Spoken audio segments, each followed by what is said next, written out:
وعدہ سچا ہے تو تم کو دنیا کی زندگی دھوکے میں نہ ڈال دے، اور نہ بڑا فریبی یعنی شیطان تمہیں اللہ کے نام سے فریب دے۔ شیطان تمہارا دشمن ہے، تم بھی اسے دشمن ہی سمجھو۔ وہ اپنے پیروں کے گروہ کو بلاتا ہے تاکہ وہ دوزخ والوں میں ہو جائیں۔ جنہوں نے کفر کیا ان کے لیے سخت عذاب ہے، اور جو ایمان لائے اور عمل نیک کرتے رہے ان کے لیے بخشش اور بڑا ثواب ہے۔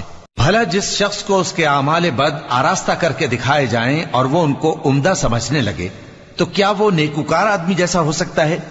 بے شک اللہ جس کو چاہتا ہے گمراہ رہنے دیتا ہے اور جس کو چاہتا ہے ہدایت دیتا ہے۔ تو ان لوگوں پر افسوس کر کر کے تمہارا دم نہ نکل جائے، یہ جو کچھ کرتے ہیں اللہ اس سے واقف ہے، اور اللہ ہی تو ہے جو ہوائیں چلاتا ہے، پھر وہ بادل کو ابھارتی ہیں، پھر ہم ان کو ایک بے جان علاقے کی طرف لے جاتے ہیں، پھر اس سے یعنی بارش سے زمین کو اس کے مردہ ہو جانے کے بعد